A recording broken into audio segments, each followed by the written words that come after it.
For the past year, I have suffered from insomnia that has gradually become worse, to the point that I will often stay up for 2 to 3 days without sleep and will frequently sleep less than 2 hours per night. I was prescribed alprazolam as a temporary fix for this and my anxiety. However, my physician decided to try Ambien and an antidepressant, Celexa, 40 milligrams in the morning, due to the addictiveness of alprazolam. The following report contains the 3 experiences I had taking the Ambien as prescribed. In each report, I took the Ambien on an empty stomach around 10 to 11 p.m. and had taken Celexa, 40 milligrams at 7 a.m. On the first night, I took the 10 milligram dosage. After about a half an hour, I noticed that I felt simultaneously relaxed and speedy. After an hour, I was unable to sleep and ended up going out with friends. I ended up not sleeping at all that night. On the following night, I decided to try taking the 10 milligram dosage again.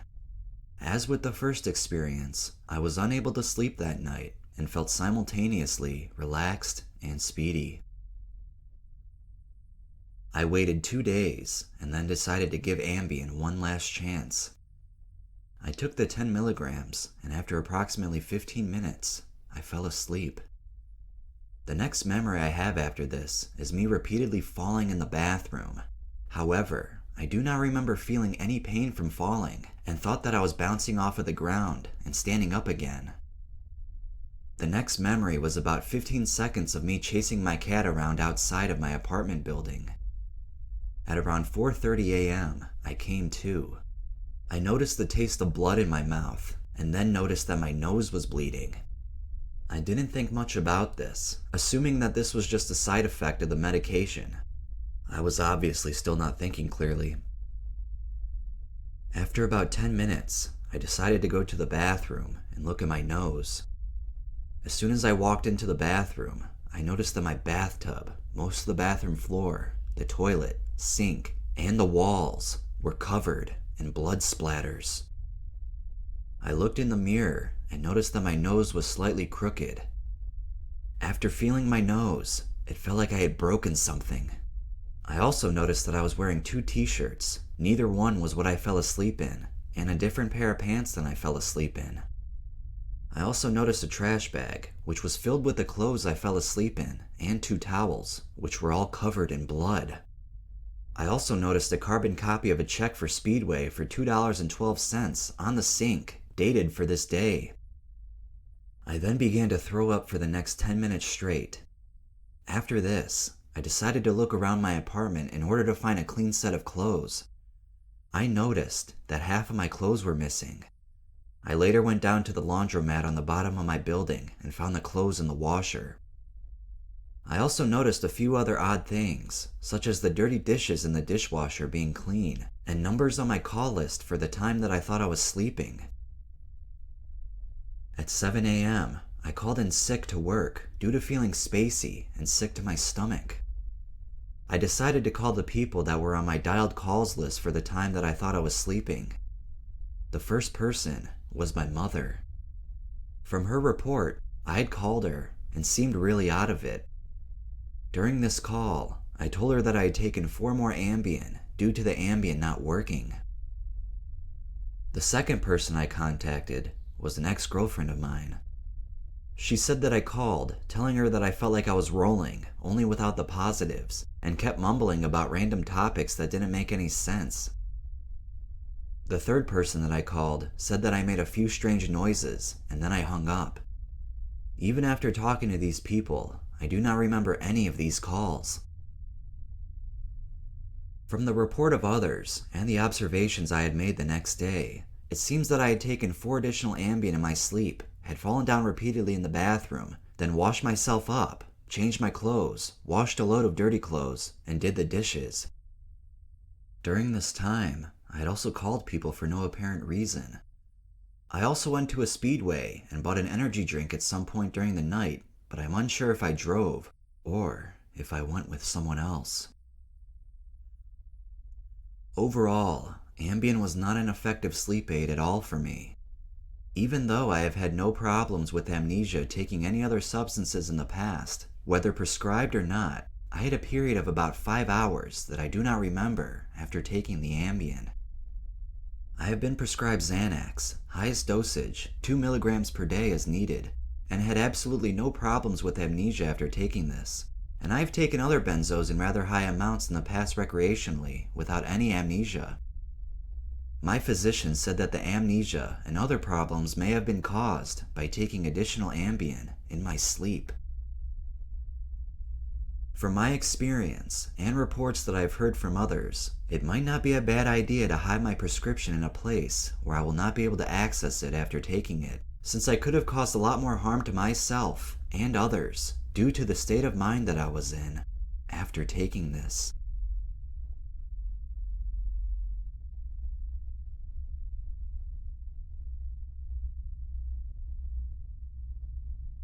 I was prescribed 10 milligrams Stilnox, known as Ambien in America, for insomnia. At that time, it was my first encounter with this drug, and I had never heard of it before. I was trying to get some benzos off of my doctor, Seropax or Mogadin, or even Valium, but I have a history of addiction, so he prescribed me the Stilnox instead. He said it was safe and not addictive, so I took the script and got the pills. But I just didn't take this drug seriously. I thought it would be like some of that herbal shit, like valerian or something. How very wrong I was. When I got home, I took 4 of the pills, 40 milligrams, because I thought the prescribed dose of 1 pill would do nothing. Kind of like the prescribed dose of Valium is usually 5 to 10 milligrams, but I need to take 40 milligrams to get high. I drank this with 1 glass of weak wine and went to bed. I had no other drugs in my system. This is where it all went very wrong indeed. I closed my eyes, and in what seemed like an instant, I opened them and was somewhere else. I thought I must be still dreaming because I was in my car near the highway on-ramp, parked sideways in the middle of the road, and this tall blonde woman was by my window, screaming at me. "What are you doing on the road? You shouldn't be driving." I remember thinking, what a weird dream, and I nodded back off again. I opened my eyes again, and I was on the Narrows Bridge, which is about 50 kilometers from my last position at the on-ramp. I was stopped, but my car's front end was mashed into the rear end of the car in front. Not major damage, but serious enough. People were surrounding my car, absolutely screaming their heads off at me, and I thought, what a weird dream, and I nodded off again. Then, I woke up in a police car, a little more back to reality, looked around, and said, what the hell am I doing here? The police were actually quite friendly, and told me everything. It still felt like a dream, but I was more alert, and decided to do a reality check. Ow! I slapped myself, and could feel it. I started to freak. The police calmed me down, and I explained to them about the sleeping pills and going to bed. The police thought that I was on heroin or acid or something because they alcohol tested me and got an almost null reading. So they took me to the hospital to have urine and blood tests for drugs. Luckily, I tested negative for drugs and negative for benzos, morphine, and other nasty prescription drugs, simply because all I took was Stilnox. They didn't have a test for Ambien, and because the drug was relatively new to Australia, it was not a drug that was illegal to use while driving, so the police couldn't charge me with anything. Later I heard I caused a quite little excitement for this small city. I even made it on the news. Apparently, I had been driving down the highway for 50 kilometers, 30 miles, going about 5 kilometers an hour, in a 100 kilometer per hour zone. I was driving all over the place, in all 4 lanes, cars narrowly missing me. I caused a huge traffic jam. This was during a busy part of the day, and pissed a lot of people off. If I hadn't rear-ended that car, I probably would have kept on going. The next day, I retrieved the car. The damage wasn't too bad, but the sides of the car were also dented and scraped. I must have been bouncing off the guard railings. There was about $2,000 in damage to my car, $1,500 to the other car. I have tried a 20 milligram Ambien dose recently, had hallucinations, and really cool lucid dreaming.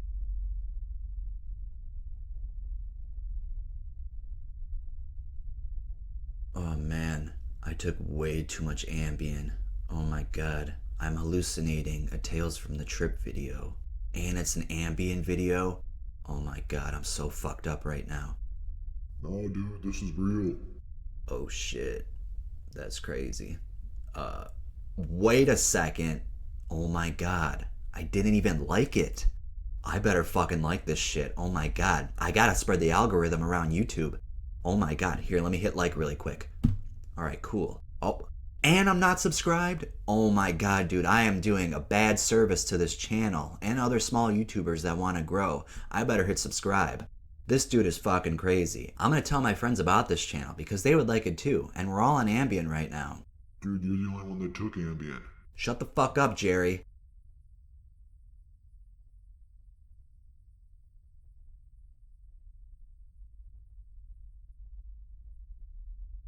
Let me begin by saying that I have never tripped before and only did so unintentionally with Ambien, and so my entire experience was somewhat disturbing to me. At about 9:15 p.m., I decided to take my prescribed dose of 10 milligrams of Ambien and get into bed.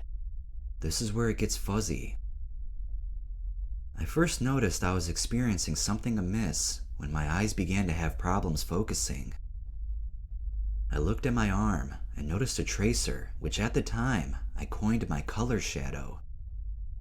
I rested my hand on the wall and pulled it away, only to realize that my real shadow was stuck to my palm.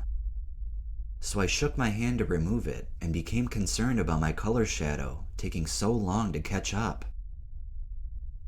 Next, I looked down at the small pile of laundry by my bed and realizing it was moving. In fact, there were most certainly snakes in there, and by the looks of it, they were having sex. Wild orgy-style sex. At this point, I called my friend to ask her advice on the situation. I vaguely remember telling her that I wanted to take another 10 milligrams because I wasn't tired, but the laundry snakes were in the way. I had thought that was the end of it, but upon awaking in the morning, I found a half-full bottle of beer in the fridge that I apparently used to down another Ambien sometime after hanging up with my friend. Overall, the night was a confusing blur and left me feeling ill the next day. It was almost as if everything logically about me was trapped inside a box in my mind.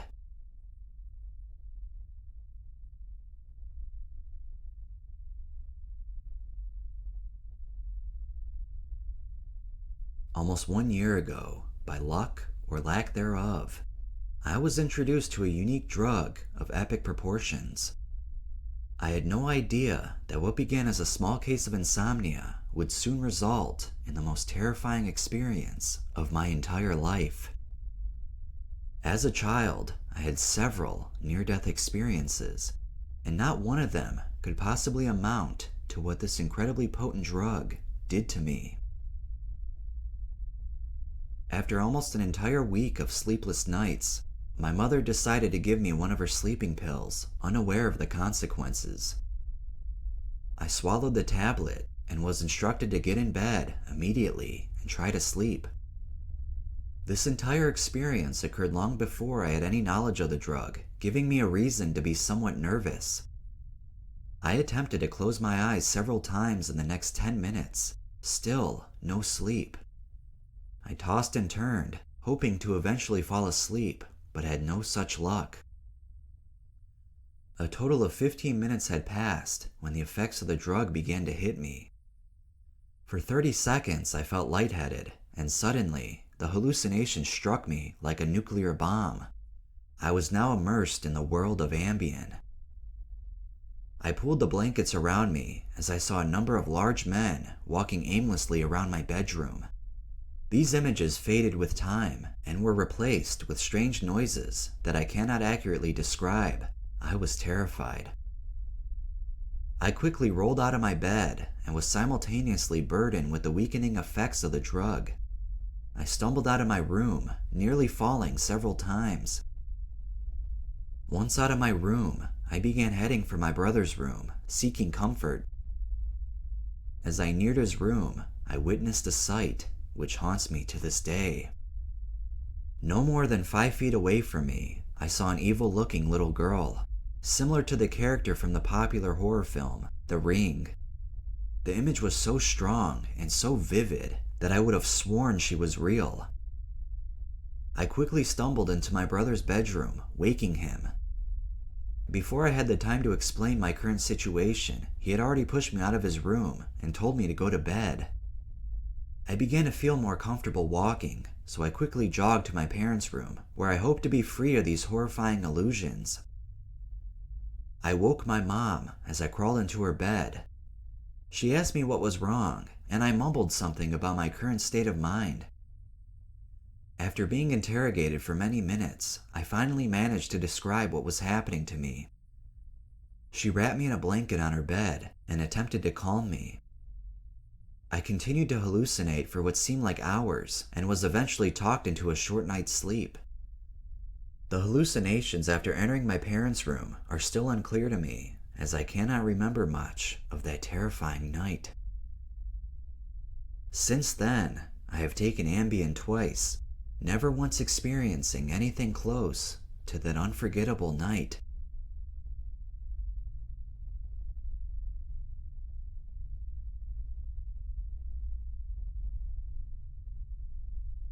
When I first took Ambien recreationally, I had read that it would get me high and decided to try it. At first, I took 2 10-milligram pills, and then I took 2 more when the effects began to start. For the first 15 minutes, I felt nothing. Then, music began to sound incredible. I began to feel stoned, like I had been smoking weed. I loved the music and the way it felt. After some more time had gone by, say around 45 minutes total, I began to feel drunk. I found myself tripping over shit, literally, as in falling down, and becoming confused. I enjoyed everything, and then my inhibitions began to fade away. I would send jumbled messages to my friends online about things I wouldn't talk to them about normally. I texted sexual messages to girls I knew, and even posted on a social media website about some stupid philosophical crap while listening to Enya's Only Time. As time went on, I seemed to lose connection with reality more and more. My memory of the experience begins to fade in and out before it finally stopped. There would be evidence of my high the next day, such as messages, trouble I had gotten into, broken things in the house, etc. I will say that the high was totally out of this world. I was fucked up and out of touch with reality. It is very addicting, and after tripping on Ambien, it becomes hard to sleep without it. Some random memories from random trips. 1. I once watched a video. It was a commentary video or tutorial about some software. I was totally out of touch with reality. I heard the words, but I couldn't comprehend them. I comprehended that there was some huge news out about something that really pissed me off. Some injustice was committed, and I had to know more. So I favorited the video and commented that I would go watch it again when I was sober. 2. While tripping on Ambien, I blacked out and had faded memories of taking my F-350 out for a spin in the country. I drove into a ditch and passed out, engine running and all. Someone came to my window and asked me if I was okay and then if I was drunk. I told them I was tired and wanted to go home. They went back to their car and I drove out of the ditch. I then drove into a random neighborhood and began running over random mailboxes. When I woke up, I saw my truck parked in the middle of the road in front of my house, confirming that the horrible things I did were not part of a dream. Knowing that I had done that while on high doses of Ambien, I decided that it was imperative that I quit doing it. So my official statement about Ambien: it's awesome, but at the same time, very dangerous. It's addicting, and it completely removes my inhibitions. I could just as easily have murdered someone or drove into a convenience store and stole everything. Luckily, all I did was commit a DWI and a federal offense of destroying mailboxes.